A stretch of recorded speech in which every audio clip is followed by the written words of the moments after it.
Avant que la vidéo commence, je voulais vous dire qu'il y a un timecode en description parce que la vidéo est un peu longue, je vais la sortir en deux parties du coup. Et voilà, je vous laisse avec la vidéo. Vous avez vu, on a changé de décor, donc voilà, on bouge. Nous sommes mobiles. Qu'est-ce que je voulais dire? Oui, pour rejoindre ça, du coup, je pense que le PSG ne peut pas avoir de projet de jeu à partir du moment où ils ne font pas preuve de pragmatisme. Parce que t'as beau avoir un jeu léché, il y a toujours ce risque, si tu fais pas preuve de pragmatisme dans les moments où tu es en danger, de perdre le match. Et donc à partir du moment où le PSG, sur quelques matchs de Ligue 1, fera preuve de pragmatisme quand elle sera en difficulté, parce que le PSG, comme chaque année, sur deux trois matchs de Ligue 1, va être mis en danger par 2-3 équipes qui vont bien vouloir jouer contre le Paris Saint-Germain. Là, voilà, on pourra construire du jeu. Pour l'instant, je pense que à partir du moment où le PSG n'a pas fait preuve de pragmatisme, il est compliqué d'insuffler du jeu à cette équipe. Donc voilà, on va passer aux points positifs parce qu'il y en a des points positifs. Alors, je suis pas hyper confiant pour la Ligue des Champions. Enfin, c'est pas que je suis pas hyper confiant, c'est que je n'attends rien du PSG l'année prochaine en Ligue des Champions. C'est-à-dire que tant que j'ai pas vu que le PSG était capable de battre un gros adversaire en confrontation aller-retour, les 7-8 équipes que je vous ai données tout à l'heure, tant qu'il n'est pas capable de battre une de ces équipes avant de gagner la Ligue des Champions, si elle gagne la Ligue des Champions sans affronter ces équipes, c'est très bien. Mais tant qu'elle n'est pas capable de gagner la Ligue des Champions en affrontant ces équipes sur un match aller-retour, je ne croirais pas en la rédemption mentale, entre guillemets, des Parisiens. Voilà, même si je trouve que Tourelle et Neymar ont apporté une sorte de mental. Euh, voilà, alors Tourelle, parce que même si ça n'a pas l'air d'être un très bon entraîneur, il me semble que c'est un très bon manager qui sait parler aux grands joueurs qui forment, aux quelques grands joueurs qui forment l'effectif parisien. Euh, et donc, parce qu'on voit moins le PSG être. On a vu sur le Final 8 que le PSG était moins en panique quand l'adversaire cassait une ligne. On a vu le PSG être reculé moins face à l'adversaire. Donc, je vois quand même qu'il y a une progression mentale. Mais j'attends de voir le retour des confrontations et les retours l'année prochaine en Ligue des Champions face à des plus grandes équipes que le Paris Saint-Germain pour être totalement rassuré, entre guillemets.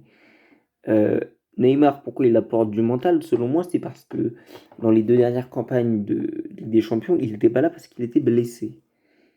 Et je pense que sa présence sur le terrain, Neymar, c'est un mec détente. Il va jouer une finale de Ligue des Champions comme il joue un match de district. Il n'a pas cette pression parce que le football est un truc qui est en lui. Et je pense que c'est cette énergie qu'il a sur le terrain, il l'insuffle à ses coéquipiers. Et son aisance sur le terrain fait que ses coéquipiers sont rassurés. Parce que quand tu as deux mecs qui sont Mbappé et Neymar, trois avec Di Maria qui sont à l'aise balle au pied, forcément ça soulage le reste de l'équipe. Et c'était le cas face à l'Atalanta et face à Leipzig, donc ça a soulagé le reste de l'équipe. Même si elle n'a pas forcément fait un bon match. Mais voilà, je pense que Neymar apporte beaucoup mentalement à cette équipe. Ouais, je ne sais pas s'il prend la parole dans le vestiaire, mais je trouve voilà, qu'il apporte quelque chose. Il y a un début de collectif qui se met en place. On sent que Mbappé et Neymar jouent pas la compète entre eux pour savoir qui c'est qui a marqué le plus de buts dans la saison. Ils sont inclus dedans. Et je vais pas rentrer dans des grands discours, mais ça fait plaisir, tout simplement. Les joueurs ont l'air motivés par le projet. Et c'est l'autre point sur lequel je voulais revenir. Les joueurs ont l'air motivés par le projet. J'ai l'impression que le PSG n'est plus un lieu, comme c'était le cas sous l'ère Zlatan, où on y est de passage pour faire 2-3 galipettes sur le terrain. J'ai l'impression que les joueurs veulent vraiment faire quelque chose avec ce club, même s'ils vont pas y rester toute leur carrière. C'est le cas d'un joueur comme Herrera, que je trouve impliqué comme c'est pas permis, et même au-delà du football. Enfin, je veux dire, le mec parle français, enfin, le mec fait des efforts, il est à fond.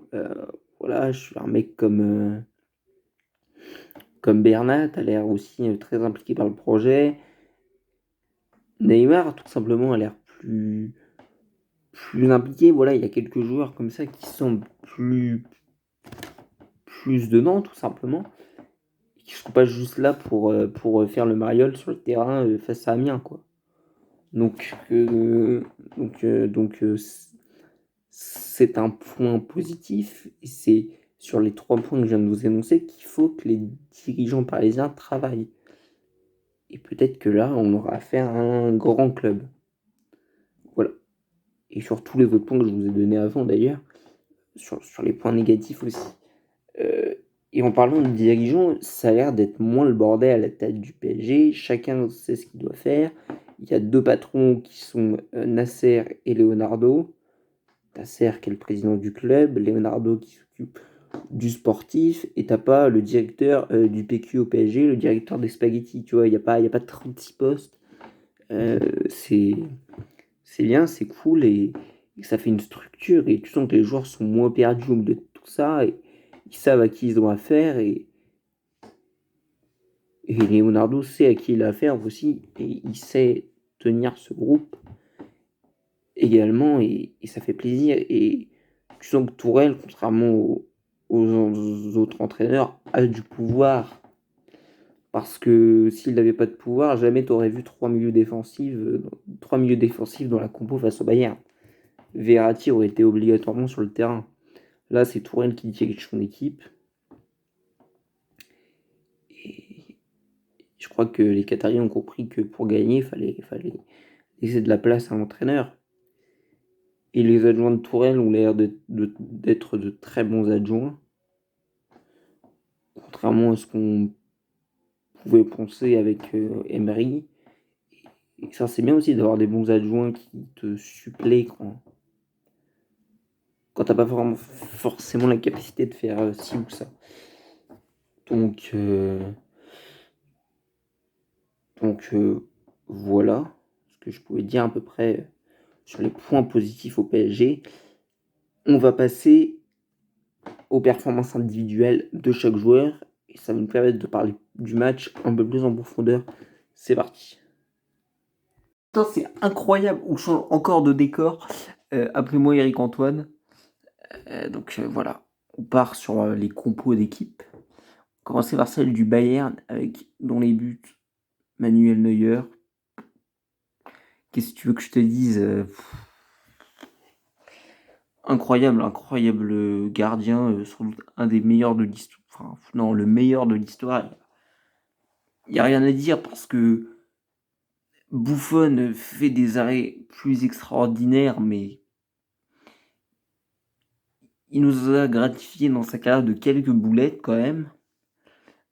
Casillas est extraordinaire par sa régularité, mais je trouve qu'il a jamais fait d'arrêt extraordinaire. Enfin, moi, je trouve que même la frappe qu'il avait arrêtée contre Robben en 2010 à la Coupe du Monde, cet arrêt que tout le monde juge comme étant peut-être un des arrêts les plus spectaculaires du foot, je trouve que c'est surtout Robben qui manque sa frappe, plutôt que Casillas qui fait un arrêt de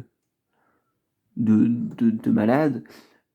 Oblak est très bon sur sa ligne, mais Neuer a une qualité que ces 3 gardiens n'ont pas, c'est que il fait peur aux attaquants adverses. Il est dans le but, il prend toute la place, et forcément tu hésites à frapper. C'est peut-être, j'en sais rien, mais c'est peut-être ce qui s'est passé pour les attaquants du PSG. Et voilà, mais pour moi c'est le meilleur gardien de l'histoire. Je le dis clairement, et par un incroyable sur la frappe de Marquinhos. torsion du pied, enfin, le réflexe. Alors, c'est parce que c'est travaillé à l'entraînement que ça devient un réflexe. Mais aucun gardien, à part lui, n'aurait été capable de faire ça. Donc, chapeau, chapeau, chapeau, chapeau, chapeau. Alaba, Alaba, Alaba.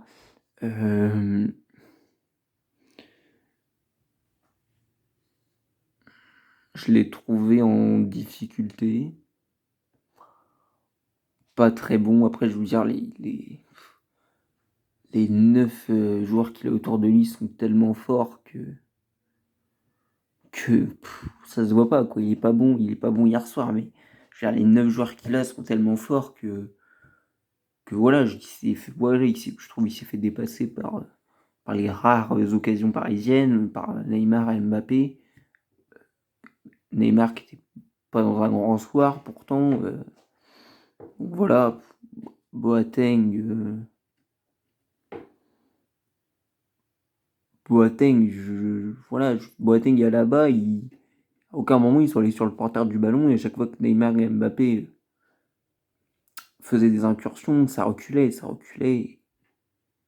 Et, et voilà, alors ça reculait aussi parce que le Bayern a choisi comme ils faisaient un pressing de malade, ils pouvaient pas choisir de faire un pressing à 2 puisque 8 joueurs sur 11 faisaient le pressing à peu près. Donc faire des prises à 2 quand il reste 3 joueurs dont ton gardien sur le terrain, c'est un peu compliqué. Et donc c'est peut-être voulu de la part du Bayern, mais n'empêche que je trouve que sur Neymar et Mbappé, ils étaient un peu trop faciles. Et ça aurait pu coûter cher aux Bavarois. C'est à peu près la seule chose qui aurait pu coûter cher aux Bavarois. Kimmich,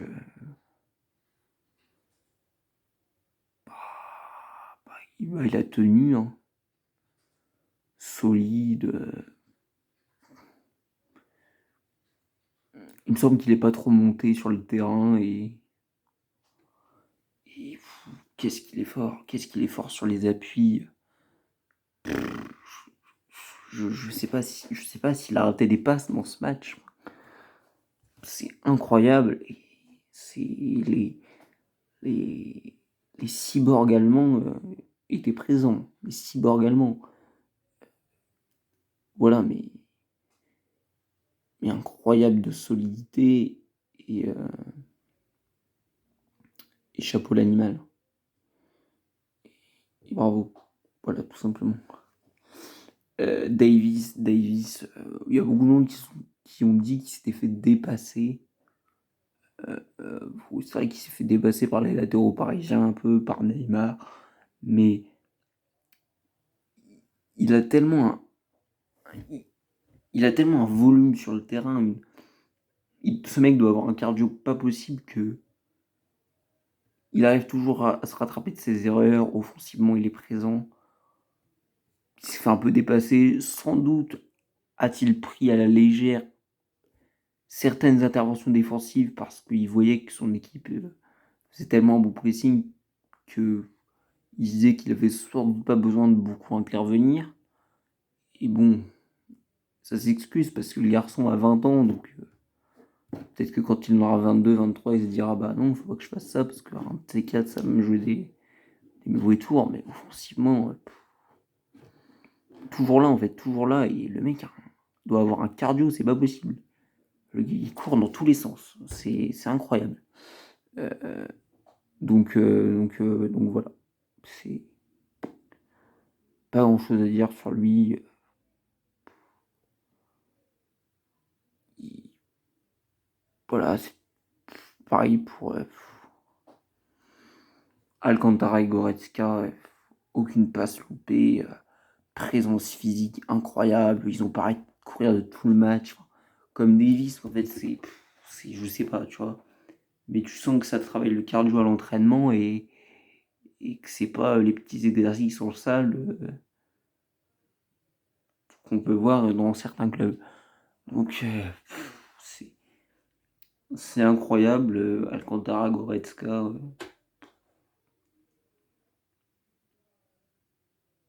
masterclass. Voilà. Müller, toujours à se déplacer entre les lignes, toujours des appels, toujours il se positionnait toujours en entrée quand il y avait un centre pour être présent sur les deuxièmes ballons, chose que beaucoup de gens qui évoluent à son poste ne font pas. Et donc ça c'est fort. C'est fort, c'est fort. Donc chapeau à toi.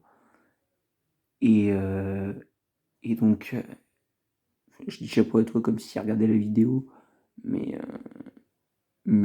non, rien à dire. Euh, Là où il va y avoir un peu plus de débat, c'est sur le match de Kingsley Coman. Parce que certes, il a mis en difficulté les joueurs parisiens, mais pour moi, il fait partie des éléments du Bayern qui auraient pu tuer le match plus tôt. Et, et je trouve que il aurait pu plus provoquer balle au pied. Il a surtout fait des centres qui n'étaient pas forcément très réussis.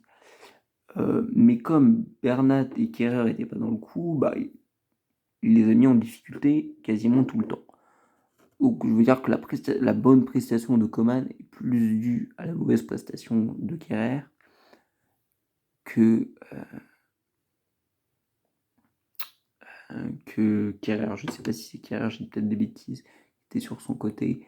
The Bernat, pardon, c'était. Non, c'était qui était sur son côté. Bref, de toute façon, les deux latéraux parisiens ont fait un match qui a boudin. J'ai du mal avec les latéraux, qui c'est qui défend sur qui. Donc voilà, mais bref. Coman, j'ai pas trouvé une prestation incroyable. Je pense qu'il aura pu plus provoquer balle au pied, voire même tenter sa chance. Des fois, il y avait des angles de frappe qui étaient possibles et qu'il n'a pas pris. Donc, match bon de Coman, mais sans plus. Gnabry,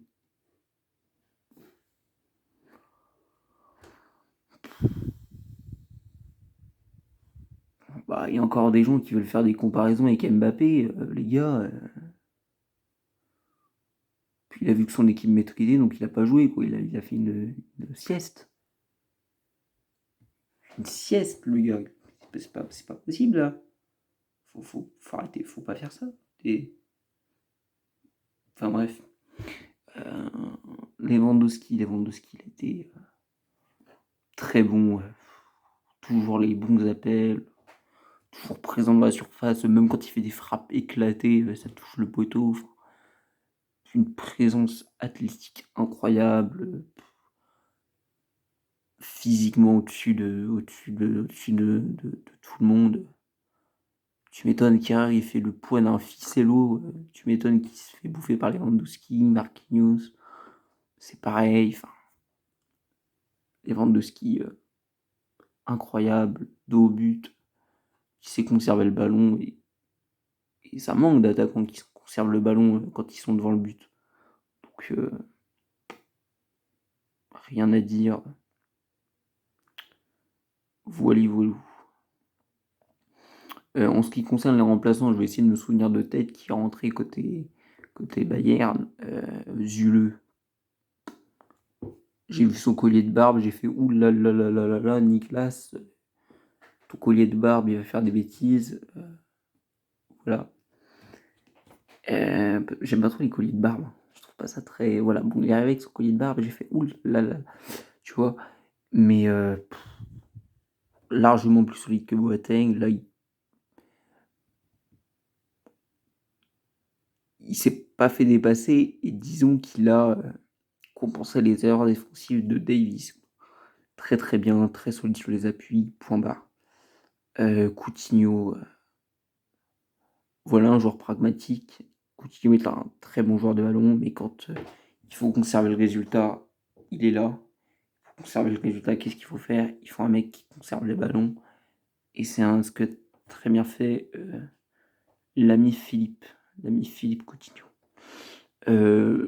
Perisic, écoute, il a été là pour conserver le score du côté du Bayern, donc GG à lui, hein, c'est tout. Côté PSG, Navas. Navas, j'ai pas grand-chose à dire sur sa ligne, hein, à part que c'est le patron de la défense parisienne. Par contre, là où j'ai un peu plus de mal, c'est sur ses dégagements au pied. Il a fait quasiment que des relances courtes, alors qu'il y avait un pressing, comme c'est pas permis, et tu ne relances pas court. Quand il y a un pressing, le PSG était tellement cerclé qu'elle ne pouvait pas construire. Donc t'attendais pas à ce que ton équipe construise, elle ne pouvait pas construire. Donc dans ces cas-là, dégage. Et Navas est, je pense, le symbole de ce manque de pragmatisme. Voilà, et le seul moment où il dégageait, c'était quand un joueur du Bayern était dans sa surface. Bah, heureusement que tu dégages, mon pépère. Et voilà, je me souviens d'une relance de lui dans l'axe qui aurait pu coûter très cher au PSG. Donc, Navas, un des meilleurs gardiens du monde sur sa ligne, il a fait une parade que je trouve absolument exceptionnelle sur une tête de Lewandowski en première mi-temps, où je crois que c'est peut-être Gnabry qui la touche de la tête. Ensuite, ça revient sur Lewandowski qui fait la tête. Navas est prêt à plonger sur la tête de Gnabry, ça revient sur Lewandowski. Il fait un arrêt réflexe que je trouve incroyable, parce qu'en plus il est un peu sur le recul. Enfin bref, mais dans la relance, c'est pas possible. Dans la relance, il va falloir travailler la relance. Je ne suis pas spécialiste du poste de gardien dans tout ce qui est relance, mais il va falloir travailler ça. Kipembe encore très solide quand il s'agit de défendre, mais malheureusement, il hésite trop à faire la passe. À chaque fois, il hésitait à faire ses passes. Et le centième pendant lequel il hésitait à faire la passe, ça permettait au Bayern de réorganiser son pressing et de l'intensifier. Et donc voilà, Kipembe, il a gambergé. Mais sinon, très solide. Il n'a pas hésité à dégager quand les ballons étaient dans la surface. Malheureusement, je le reproche d'avoir hésité à dégager quand il avait le ballon dans les pieds et qu'il voyait que le pressing était important. Thiago Silva, Dieu sait que je le porte pas trop dans mon cœur footballistiquement parlant. Voilà, tout au long de sa carrière au PSG, j'ai trouvé voilà, qu'il était très bon dans la relance, mais qu'il était très bon quand il s'agissait d'anticiper les longs ballons des équipes adverses, mais que quand il s'agissait d'intervenir défensivement, il avait toujours un temps de retard et qu'il avait du mal à aller au duel. Là, force est de constater qu'il a été au duel. Voilà, il s'est rendu compte qu'il n'y allait pas assez et donc il l'a fait. Dans les relances, j'ai pas grand chose à dire. Peut-être le meilleur joueur parisien sur la pelouse hier soir, avant-hier soir, bref. Kerrer, bah, tant d'hésitation dans les interventions. Alors certes, il a fait des interventions décisives, mais tu peux pas avoir un temps.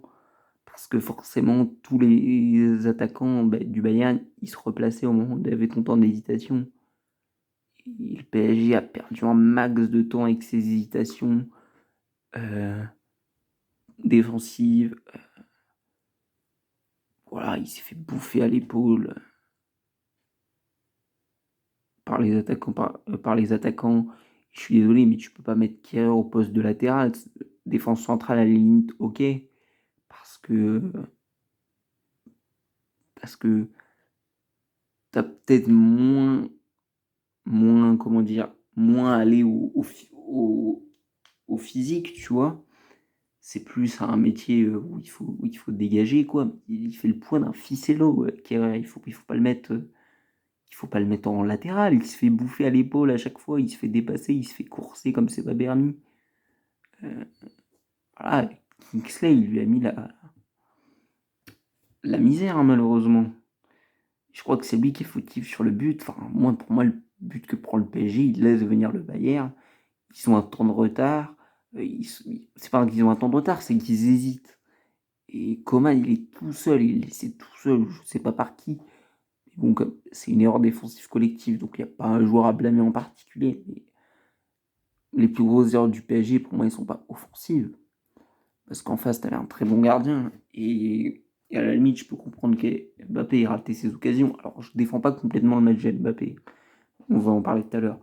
Mais, euh, mais pour moi, les plus grosses erreurs du Paris Saint-Germain, elles sont défensives. Elles sont pour les latéraux. Et, et Bernat, c'est la même chose. Il fait 1,50 m. Les gars, le mettez pas latéral. Il prend le bouillon à chaque fois. Alors, certes, on le voit, il est motivé sur le terrain. Il se donne à fond. Mais mon Dieu, il se fait prendre tous les ballons à l'épaule, il hésite dans ses relances, il hésite dans ses interventions. Alors lui aussi, il a fait des interventions salvatrices. Il hésite et c'est pas possible à ce niveau, quoi. Marquinhos, bah, malheureusement, faut que Tourelle, et ça c'est une grande erreur de Tourelle, faut qu'il arrête de le mettre milieu, c'est pas son poste. Soit tu le mets milieu, tu lui dis ce qu'il y a à faire, soit tu le mets sur le banc si tu préfères la charnière Kimpembe Silva. Mais Marquinhos, il a joué comme un défenseur en fait. Et du coup, ça laissait de la place au Bayern pour construire au milieu. Et ça laissait de la place pour faire le pressing. Paredes Herrera était très isolé. Et à chaque fois, il cherchait Marquinhos derrière eux, mais il n'était pas derrière eux. Donc, quand il faisait la passe, il pensait que le mec était pas loin, sauf qu'en fait, il était en défense centrale avec l'ami Kimpembe et Silva. Paredes et Herrera ont perdu un nombre de ballons incalculable. Enfin, voilà, après Marquinhos, en tant que défenseur central, a été incroyable. Il a sauvé des ballons. Lui, par contre, il n'a pas gambergé. C'est un des seuls qui n'a pas gambergé. Il n'a pas hésité quand il fallait mettre un grand coup de tatane dans le ballon. Et, et voilà, mais il est très bon en tant que défenseur central. Mais il faut arrêter de le mettre milieu de terrain. C'est pas possible. Je l'ai déjà dit. Quand le PSG a joué face à Lyon en Coupe de la Ligue, et le PSG, on a payé le prix fort avant-hier soir. Et c'est pour ça, Thomas Tuchel, faites-lui circuler ma vidéo. Hein. Faut qu'il regarde mes vidéos. Mais non, je déconne. Mais je vais pas lui apprendre son métier. Il fallait pas le mettre milieu de terrain. Paredes, pareil, il a gambergé dans ses relances. Pas appuyé, mais en même temps, Marquinhos était derrière, donc il n'arrivait pas à lui faire une passe. Euh, Ils ont compris que le point sur lequel il fallait insister, le Bayern, c'était Paredes, parce que c'est lui c'est celui qui contrôle le jeu quand Verratti est pas là. Et ils ont bien fait parce qu'il a tout loupé. Et comme techniquement il n'est pas très bon, bah, il n'a pas réussi à se sortir du marquage par un crochet ou par quoi que ce soit. Herrera, de son côté, a pris moins de risques. Malo a essayé de conserver le ballon, il a essayé de bien faire. Il a essayé des trucs balle au pied, même si sa force, c'est pas la technique. Et comme sa force, c'est pas la technique, il a perdu des ballons. Mais en même temps, il n'était pas aidé par Paredes et par Marquinhos, qui était pas, qui était pas dedans, quoi. Donc,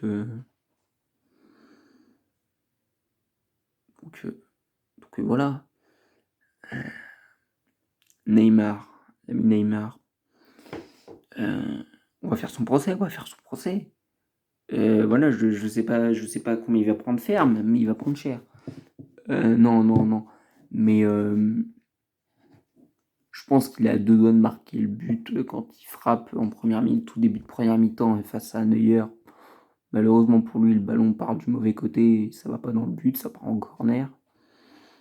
Je pense pas que ce soit un arrêt exceptionnel de Neuer comme j'ai pu l'entendre. Je pense que c'est surtout que je trouve que Neuer fait pas une très bonne intervention défensive dessus. Il a le mérite d'être sur le ballon, mais je pense que ça aurait pu rentrer pour Neymar.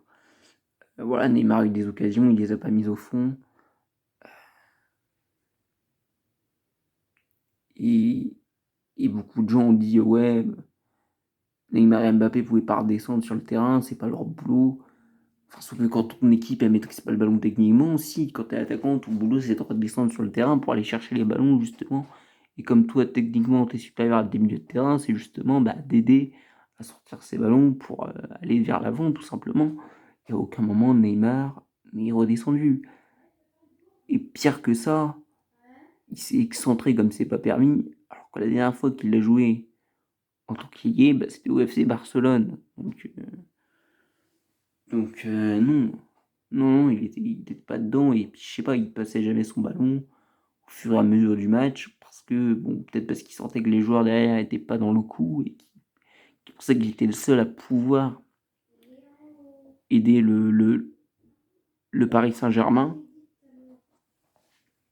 Et, et c'est vraiment pas ça qu'il fallait faire, quoi. Il fallait pas redescendre tout le temps, mais dans les rares moments où le Bayern lâchait la pression, il fallait redescendre justement pour aller chercher ses ballons et jouer avec l'ami Kylian Mbappé. Di Maria, il a essayé de prendre la profondeur, très bien. Mais jamais dans le bon timing. Jamais, jamais, jamais, jamais. Je sais pas pourquoi. Lui qui, dans ses ballons en profondeur, a toujours un timing excellent. L'ami question gamberger dans ses relances. Je dégage, je fais la passe, il a perdu un nombre incalculable de ballons. Il a essayé de se faire de se défaire du pressing allemand en faisant des dribbles.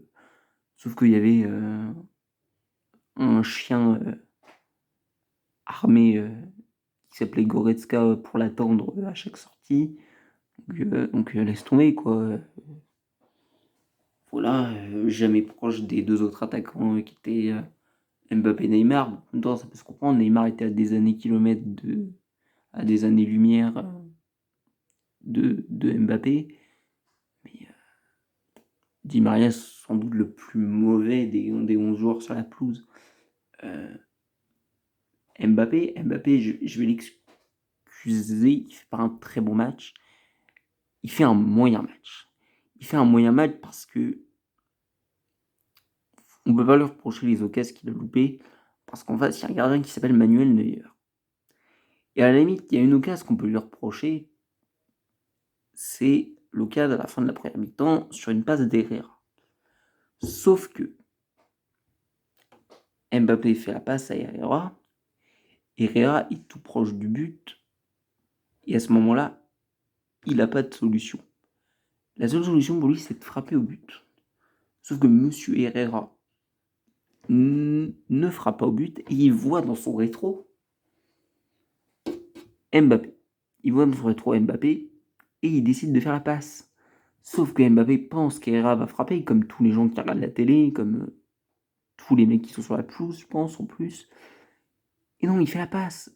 Mbappé, surpris par cette passe,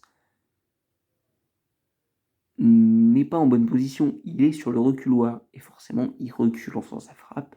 Il ne peut pas l'armer correctement.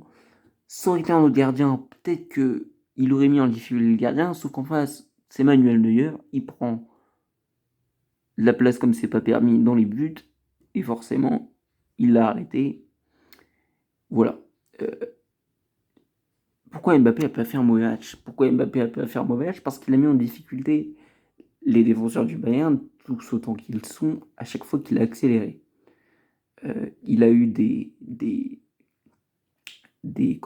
interventions illicites de leur part qui auraient pu permettre au PSG d'avoir des occasions. C'est le jeu qui veut ça, mais ça l'a aussi empêché de s'exprimer avec le ballon.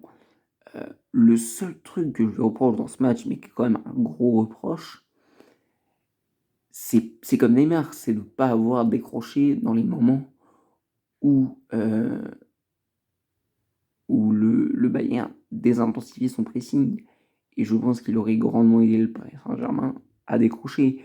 Et quitte à ce qu'un des deux décroche, Mbappé était le plus enclin à décrocher, puisque c'est lui qui était le plus axial dans le schéma de Thomas Tuchel. Donc il aurait dû décrocher plus souvent. Et voilà, mais par contre, chose que Neymar n'a pas fait, lui est allé au pressing quand il a vu que son équipe arrivait à rien. Il s'est dit, tiens, peut-être que je vais embêter les Bavarois dans la relance. Il a essayé, ça n'a pas marché. Pour moi, il fait un moyen match parce que il a oublié de décrocher et je me dis que c'est pas possible d'oublier de décrocher à ce niveau-là, mais il y a sans doute une raison. Après, tous les ballons qu'il a eu à disposer, j'ai pas beaucoup de critiques à faire sur lui. Il a essayé de prendre la profondeur, malheureusement le pressing était tellement intense que prendre la profondeur était quasiment impossible vu comment ça bouchonnait dans le milieu bavarois. Donc voilà, je suis sûr que même sur le périph' parisien, il n'avait pas vu autant de bouchons qu'il y a Mbappé. Pff, incroyable. Incroyable pressing bavarois. Sinon, les joueurs qui sont entrés,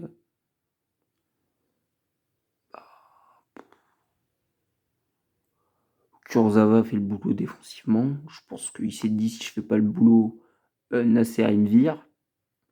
Donc il a fait le boulot.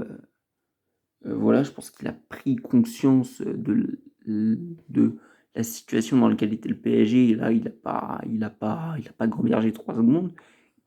Il a fait sur les 10 minutes dans lesquelles il est rentré, il a fait un bon boulot défensif. Après, voilà, Draxler, on l'a pas vu.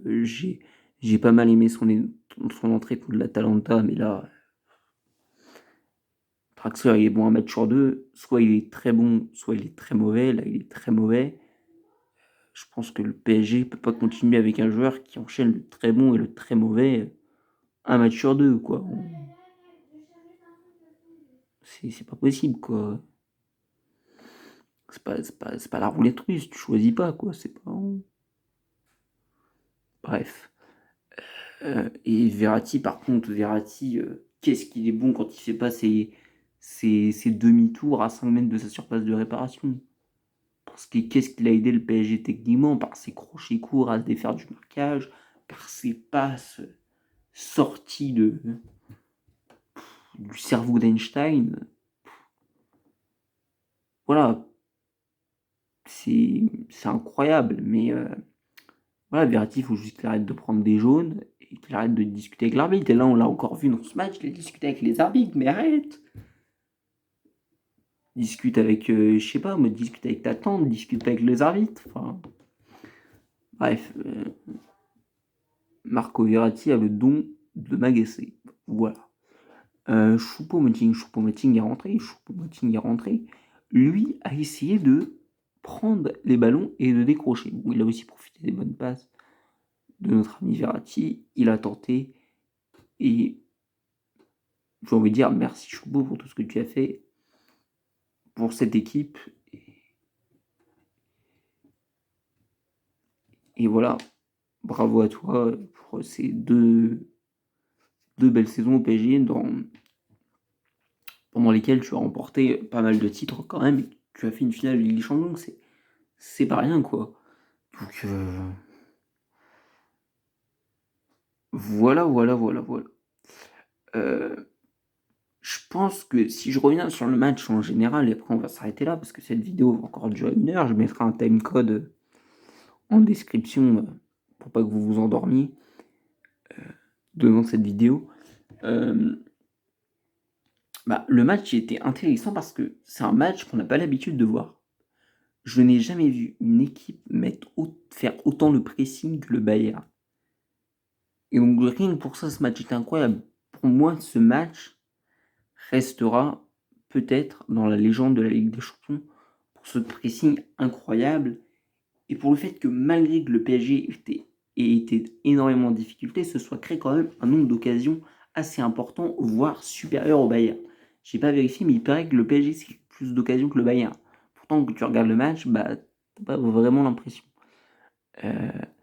Voilà, c'est un match où même s'il n'y a pas eu du grand spectacle, on a quand même vu des belles actions, quelques dribbles pas mal pour les yeux. Voilà, je pense que c'était un match intéressant, même si quand tu regardes le niveau de la Ligue des Champions cette saison, qui a quand même été assez exceptionnelle, malgré le fait qu'il n'y ait pas eu les matchs aller-retour à cause de la crise du coronavirus, c'est vrai que ça peut être un peu décevant, mais en même temps, c'est une finale. Et voilà, c'est vrai que pendant une finale, les joueurs se mouillent pas trop. Et voilà, ça a été le cas. Et voilà, mais le Bayern a maîtrisé sa finale et voilà, après, le Bayern fait une saison exceptionnelle, il n'y a rien à dire, il faut qu'il continue sur ses bases parce qu'ils ont trouvé leur tactique. Après, là où ils vont devoir taffer, le Bayern, il va falloir trouver 2 autres défenseurs centraux parce que à la base, on sait très bien que c'est du dépannage, on sait très bien qu'il n'est pas défenseur central et Boateng, il est cramé et en plus, il sort sur blessure à la 30e. Donc, c'est un joueur qui est pas mal blessé, c'est un joueur qui est pas capable de tenir 90 minutes, qui est pas capable de, même, on peut le dire, de tenir 60 minutes. Donc voilà, il y a quand même ce chantier du côté du Bayern. Et malgré ces 3 titres, c'est exceptionnel, on ne va pas critiquer la saison du Bayern. On sait que être performant 2 années de suite en Ligue des Champions, c'est pas donné à tout le monde. Mais étant donné le niveau de management et d'entraining, je sais pas si ça se dit, d'entraîneur de Dieter Flick, l'entraîneur bavarois, je pense que c'est un des entraîneurs qui peut faire le triplé comme l'a fait Zizou. Voilà, clairement, je pense que cette équipe peut faire le triplé comme l'a fait le Real Madrid de Zizou. Ce serait incroyable. Mais je pense qu'ils en sont capables. Après, il va falloir trouver une défense centrale. Effectivement. Voilà. Donc, voilà ce que j'avais à dire sur le match. Le PSG va repartir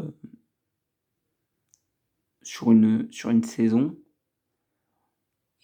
Et voilà quoi, cette vidéo va durer encore 3000 heures, je sais pas. Ouais.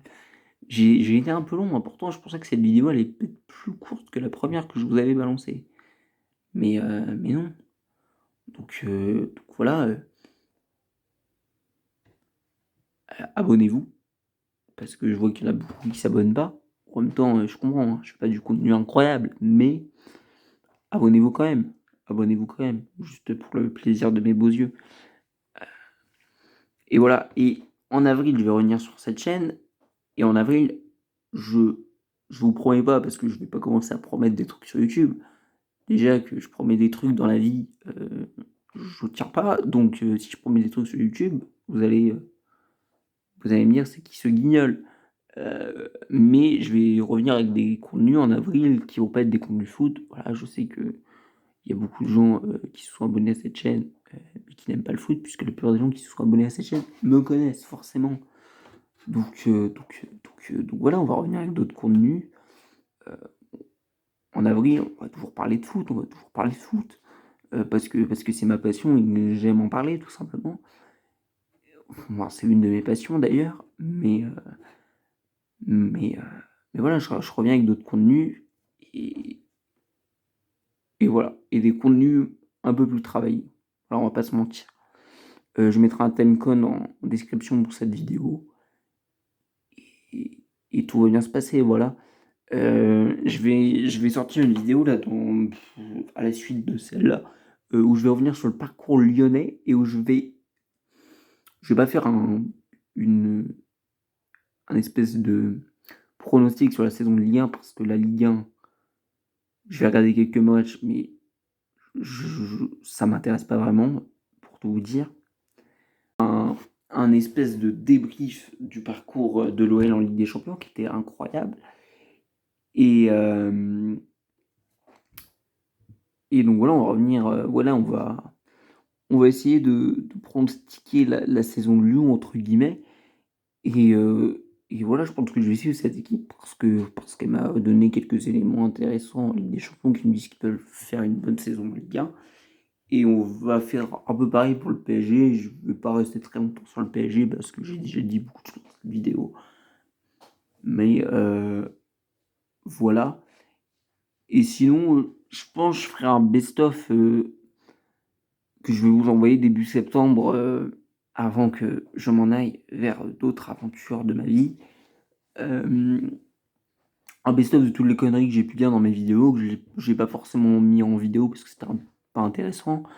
Alors voilà, c'est des conneries que j'ai dit comme ça, voilà, pour vous faire marrer. Et je pense que là, même ceux qui connaissent pas au foot pourront pourront se marier en regardant ça, donc ce sera pour tout le monde. Et continuez à vous abonner et prenez soin de vous et bisous quoi.